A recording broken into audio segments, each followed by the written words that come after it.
What is the ultimate goal of physics? Some people may say that it's to uncover a theory of everything, a single theory that describes all of the fundamental rules of the universe. And we've progressed quite a long way as physicists in this task. Right now, we have two impressively successful theories of the universe.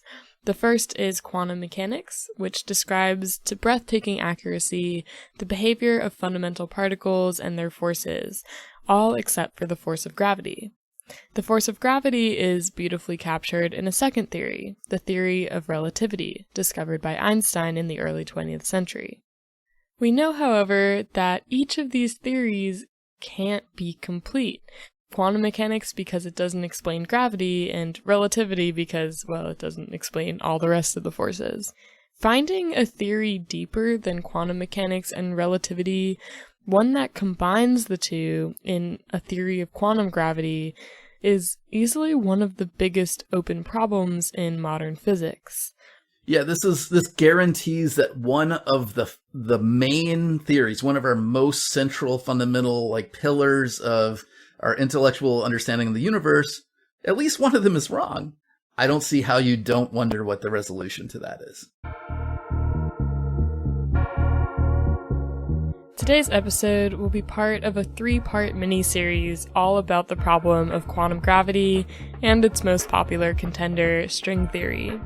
Today, we'll cover why it is that a theory of quantum gravity is so sought after and why it's been so elusive.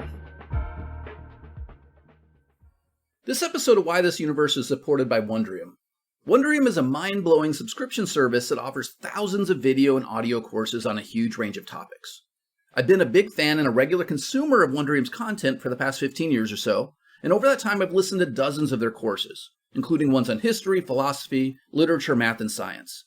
For me, it's kind of like taking an intro-level university course from a great professor on a subject you've always wanted to know more about, but without the big tuition fee, and all in the comfort of your own home or daily commute.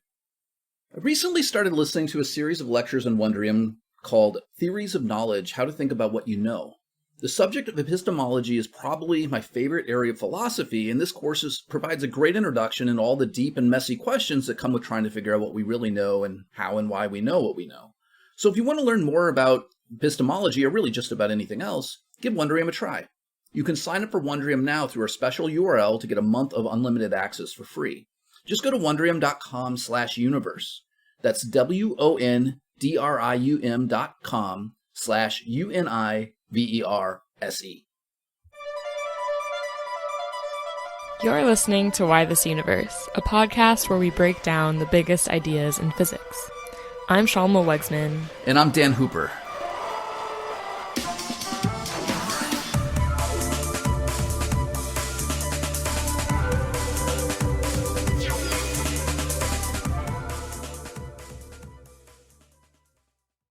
For the last, century or 100 years or so, physicists have had at their disposal two truly spectacularly successful theories.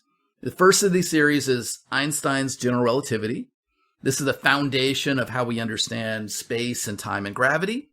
According to this theory, Einstein tells us that gravity isn't really a force in the traditional sense at all. Instead, gravity is the consequence of the geometry or shape of space and time. The presence of mass or other energy can change the shape of the space and time, curving or warping it and influencing how objects move through that space. That gives the illusion of a force of gravity without there being any actual action at a distance. Second, we have the theory of quantum mechanics, or quantum physics, we sometimes say. It really means the same thing. Quantum mechanics is the foundation of how we understand elementary particles, the smallest and most fundamental pieces of matter and energy that exist in our universe. Quantum mechanics and its more modern forms in quantum field theory tell us what forms matter and energy can take in our world and how these objects should behave and interact. One of the most notable features about quantum mechanics is that it describes forces as being communicated via some particle. For example, two electrons may experience an electromagnetic force between them, but that force is communicated by the exchange of photons between the two electrons. Since these theories were discovered, physicists have been relentlessly testing them. every way they can, just throwing test and test and test after them over and over again. But no matter how sensitive our experiments have become, these two theories have always passed these tests. General relativity and quantum mechanics, both simply put, are empirically successful at the various highest level of degree. They're the most spectacularly successful theories we've had in the history of science. So you might think this all sounds great. Like, after all, what we want are theories that are successful, empirically successful. I mean, obviously that's what the goal of science is. But behind this whole story, there's a really big problem. And the problem is that we know that these two incredibly successful theories are fundamentally incompatible with each other. And this means we know that at least one or maybe both of these theories deep down can't be completely right. There has to be something wrong with them or incomplete or something in some respect. We know this because if you try to make a theory that incorporates the behavior predicted by quantum mechanics into the space and time that's described by general relativity, you find that certain calculations blow up, yielding infinite results, and that, of course, doesn't make any sense. Naively trying to calculate a quantity related to spacetime without ignoring quantum effects will break your theory of spacetime.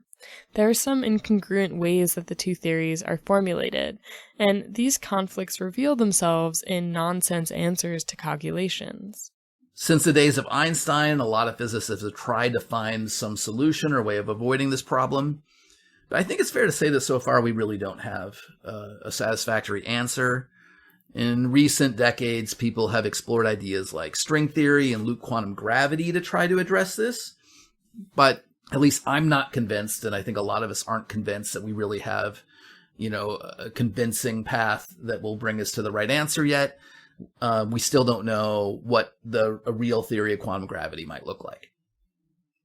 So let's stop and consider for a second just how big a deal this is. General relativity and quantum mechanics are our single most fundamental scientific theories. They're really the foundation for how we understand our universe. And when you have a foundation, you build on that foundation. Like, everything else you come up with relies on those foundational pillars. And here we know that those pillars have some problems with them. And you wonder what part of the intellectual construction you've made might just fall apart into rubble if there's something wrong with those most foundational pieces. We know that what we've come up with holds together pretty well because it agrees with observation. So it's not like everything's nonsense. That's not possible. But could there be some big problem that permeates through all of our understanding of the universe because our foundations are incomplete or incorrect? That's the sort of thing you have to worry about. And that's why a theory of quantum gravity is this holy grail of physics, why it's the single most important, pressing theoretical or fundamental problem we face today. Who knows what misconceptions about the universe will be dispelled once we discover a theory of quantum gravity? What questions will it answer that we didn't even think to ask? Discovering quantum gravity would be a huge step towards that ultimate theory of everything, a true, deep understanding of how the universe around us works. But now that we've established why physicists want this theory so badly, let's dive even deeper. What does it really mean to create a theory of quantum gravity? What is it that physicists are trying to do? Essentially, the goal of quantum gravity is to formulate gravity in the language of quantum mechanics. To understand what this means, let's look at another example of a time a force was made quantum. Let's look at the electromagnetic force. So go back to the late 1800s. Around this time, physicists knew about electromagnetic fields, and they knew how these fields would behave and how they act on charged particles, things like this. And they calculated stuff like this using what we call Maxwell's equations. These are equations that describe how the presence of electric charge makes electric fields and how the movement of those charges makes magnetic fields and so on and so forth. They also describe light waves, which turn out to just be oscillating waves of electric and magnetic fields. And deep down, this is a great theory, but it's fundamentally a classical theory. What I mean by that is the electromagnetic fields described by Maxwell's equations are kind of smooth and continuous, and they extend across all space. But in 1905, Einstein showed us that these fields, these electromagnetic fields, aren't really smooth and continuous. Deep down, they're made of quanta, particles, things we call photons. A classical theory of electromagnetism would describe electromagnetic waves, not unlike water waves in an ocean. These waves are continuous, with some wavelength, and overlapping waves can interfere to either add together or cancel out. That's all classical wave stuff. The quantum part comes in when we discover that these waves also behave as particles called photons. For example, light emitted from an electron can only come out as a single photon and no less at a given time. This is different than if it was just a continuous wave, which could be emitted in any quantity. So it turns out that electromagnetic fields aren't these classical, smooth and continuous things at all, at least not deep down. Instead, they're fundamentally quantum. They're fundamentally made up of discrete objects, and this was the beginning of the quantum revolution. So between Einstein's discovery of photons in 1905 and like the middle or so of the 20th century, a lot of physicists worked really hard to develop a quantum version of the theory of electromagnetism, a theory that could do everything that Maxwell's equations can do, but that would also take into account the particle nature of light. This wasn't easy, and it forced us to accept some very weird facts about our universe. For one thing, it forced us to conclude that objects in quantum physics are usually in more than one state at a time.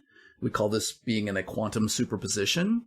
This means that like a particle like a photon or electron or whatever will be in more than one place at one time, and that events can take place at more than one time. And when a particle moves from one place to another, it doesn't take just one particular path through space.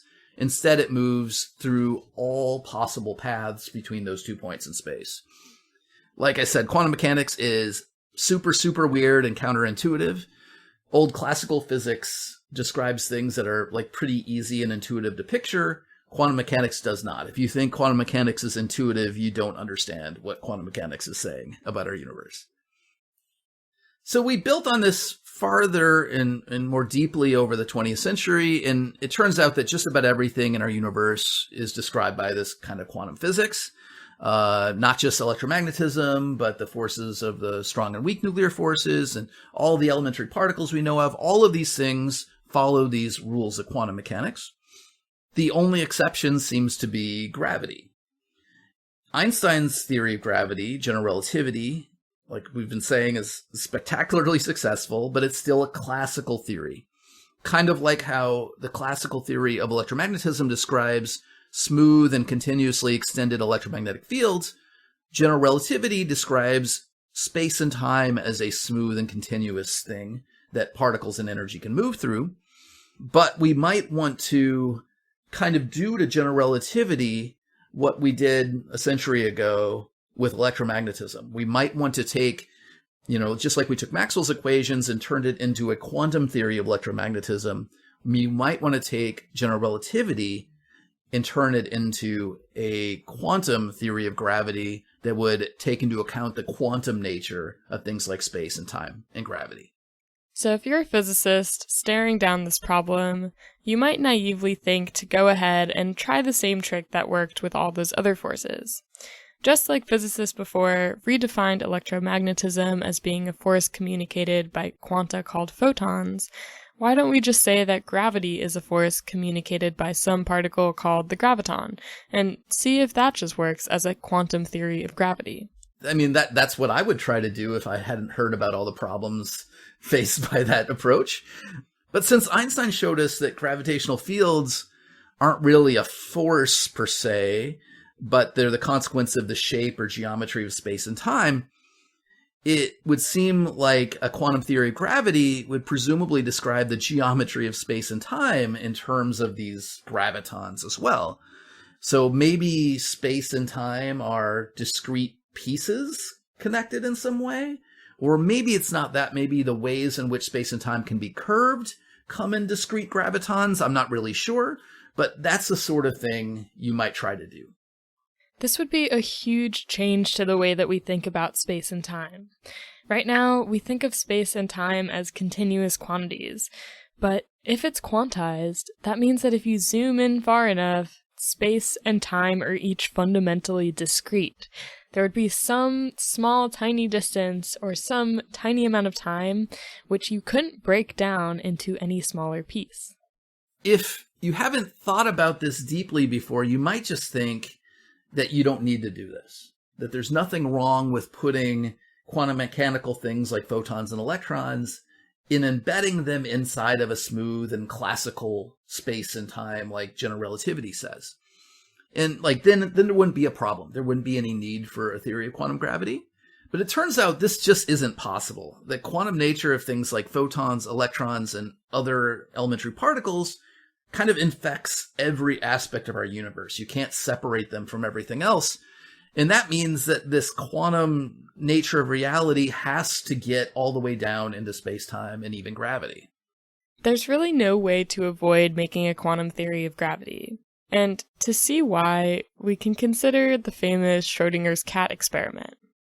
So in most situations, we can treat space and time and gravity classically. We can ignore the fact that deep down we think it must be quantum mechanical. This is really just because the effects of gravity tend to be very small whenever they're involving individual particles or something. So to kind of illustrate this, let's think about a classic example in quantum mechanics. I have here in mind the famous thought experiment called Schrodinger's cat. So we've talked about Schrodinger's cat before in Why to This Universe, but the basic idea is that you take some radioactive substance and you rig it in such a way that if it decays, it will release some poison, all within a box that also contains a living cat. To be clear, this is a thought experiment, so no cats have actually been harmed here. After waiting a while to somebody outside the box, the contents of the box, including the cat itself, enter into a quantum superposition of different states. This means because of quantum mechanics, the radioactive material is simultaneously both decayed and intact, making the poison both released and contained, and thus the cat is both alive and dead all at the same time. To be clear, this experiment doesn't illustrate something about our ignorance, but something that's true, something fundamentally true about the contents of the box or our universe. The contents of the box are really in multiple states all at the same time. So let's bring this into contact with gravity. So let's say the objects in the box are moving around, the cat's walking around or something. Einstein's theory says that as these things move, the surrounding geometry of space and time will change, but even just like a very, very, very small amount. Not enough that would ever matter in any kind of measurable way, but still slightly different. You can imagine, for example, incredibly weak gravitational waves forming from the motion of the cat walking around the box. Yeah, that's right. And even if they're like not moving, just if you tell me the cat's standing here or standing this other place, the metric of space, the shape of the space around that cat will be a little bit different depending on where it is, And we can usually ignore it. But now let's modify Schrodinger's cat experiment. So instead of releasing poison into the box, the radioactive trap in the box triggers an enormous super weapon, enormous bomb, and it can blow up the whole Earth. Picture Alderaan blowing up in Star Wars.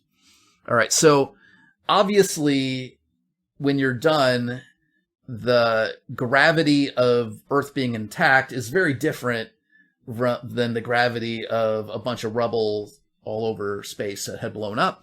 So here you can't ignore the effects of gravity.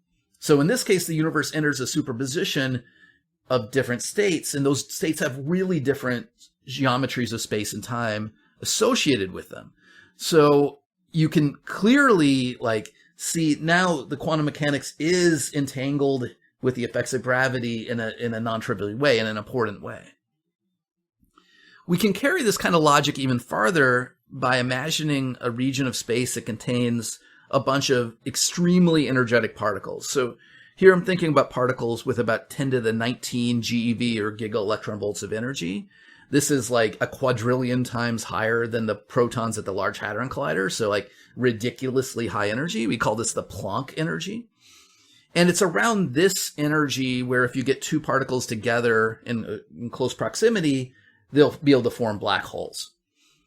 So there's speculation that in the first 10 to the minus 43 seconds after the Big Bang, there were a lot of particles like this, for example. We don't know that, but speculation, it could have been true.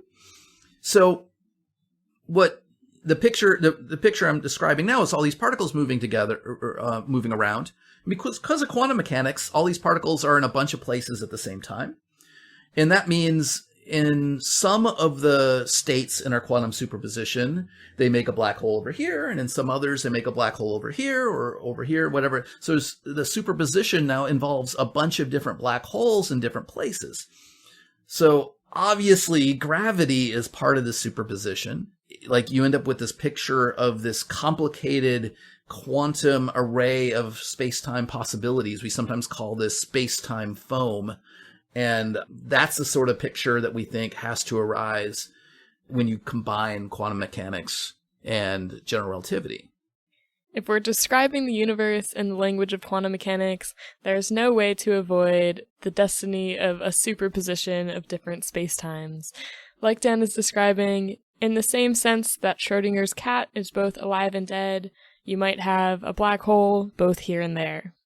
So thinking through situations like these, whether it be like something like Schrodinger's cat or something like black holes forming in this quantum space-time foam, show us that deep down space-time and gravity can't be all the way classical. The true theory of gravity, whatever that is, has to be some kind of quantum theory. And just like electromagnetic fields are ultimately made up of photons, the quantum nature of gravity tells us that space and time themselves must be built up of something, some sort of discrete quanta, something we call gravitons. So we need a theory like this. You need a theory of quantum gravity, a quantum version of general relativity. And the first efforts to do this would basically be to follow the same procedure we applied back in the early 20th century to quantize or build a quantum theory of electromagnetism. But when you do this, it turns out it just leads to kind of gobbledygook nonsense. To understand what goes wrong, we have to talk about this thing that physicists call renormalization. Picture an isolated charged particle, like just maybe some electron sitting there out in the vacuum of space all by itself. Because of its electric charge, this electron will create an electromagnetic field all around it in all directions. And the closer you get to the electron, the stronger that field will be. Okay, so that's pretty easy to picture. But now enters quantum mechanics. According to quantum mechanics, pairs of charged particles are popping into and out of existence everywhere throughout space all the time. And that includes, like, in the area immediately surrounding this electron. So when we picture our electron, we can't just picture it in isolation. We need to picture this electron surrounded by a big cloud of ever-changing transient charged particles. And because of our electron's electric charge, its electromagnetic field will push and pull on these quantum particles that make up this cloud. So the particles with negative charge will be pushed away from the electron, while the positive ones will be pulled toward it. So the net effect of these forces is to put this quantum cloud in a configuration where the positively charged particles tend to be closer to the electron than the negatively charged particles are. And if you're looking at our electron from a distance, they kind of collectively make it look like our electron has a little less electric charge than it actually does. Now, if you get right up close to our electron, it looks normal. It doesn't. You don't see the effect of this. But as you move away, it kind of seems like the electron's charge is changing, or the force of its electromagnetic force is getting a little bit different. The force seems to be strongest at short distances and then becomes weaker as you move away from it. You can imagine at some distance from this electron drawing a circle that surrounds it, and if you're far enough away, that circle will contain some of these extra particles. So if you measure the electric force coming from that circle, you might measure it damped compared to being right next to the electron. And all those positive charges do what we call screening of the electron's true charge. It kind of conceals part of that charge. So we have a procedure to calculate this stuff, to calculate the effects of this screening, and we call it renormalization. In the case of quantum electrodynamics, we know how to do this. It was a hard problem, but it's a solved problem. We follow this procedure, and we get calculations that agree with measurements and all that sort of thing, and it's self-consistent. And the same is true when you take into account when you consider the strong and weak nuclear forces. But when we try to do the same thing to gravity, renormalizing the quantum version of gravity leads to pretty big problems. And this stems from the fact that at short distances, we're really talking about high energies, particles with high energies in quantum mechanics. So the smaller the wavelength of a quantum object is, the more energy it has. So to get in close to our electron, for example, we have to really be talking about particles with a lot of energy. And whereas electromagnetism responds to electric charge, it's energy that gravity responds to in general relativity. In other words, remember that general relativity describes space-time curving in the presence of mass or energy. So if you're talking about really energetic particles having a tiny wavelength close to that electron, you're talking about there being a lot of energy present, and that's going to affect the nearby space-time. So when we try to figure out what happens to the strength of gravity as we get closer and closer to a given particle, the effects of this screening, this quantum screening, become complicated by the fact that the particles in question have more energy, making gravity itself stronger. So when these calculations are carried out, they just kind of blow up to infinity, which of course can't be the right answer. That is a non-renormalizable theory, one that is fundamentally sick and not predictive. So our standard procedure that we've used on all the other forces of nature to make these classical theories become quantum theories, it just doesn't work in the case of gravity. We've known about these problems with quantum gravity since at least the middle of the 20th century, but we still don't really know how to resolve them. There are some promising ideas, at least debatably promising, and I personally have no idea whether any of them are going to lead to something. So now we've set up the problem of quantum gravity. We know why physicists want this theory so badly, and also the challenges that have come with finding an answer. In the next part of this mini-series, we're going to dive into one of the most popular contenders of a theory of quantum gravity. You may have heard of it. It's called string theory. So stick around next time because it'll be an interesting dive.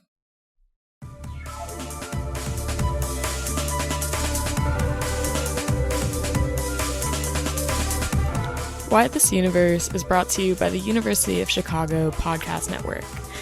It's edited and produced by me, Shalma Wegsman, and my co-host is Dan Hooper, a professor of astrophysics at the University of Chicago and Fermilab. If you like our show and you want to support us even more, you can find us on Patreon. There you can access ad-free episodes of the show, as well as exclusive Ask Us Anything episodes where you get to ask Dan and I direct questions about physics or anything else. So if you are curious about that, you can find it at patreon.com/whythisuniverse. Thank you so much for listening and for your support.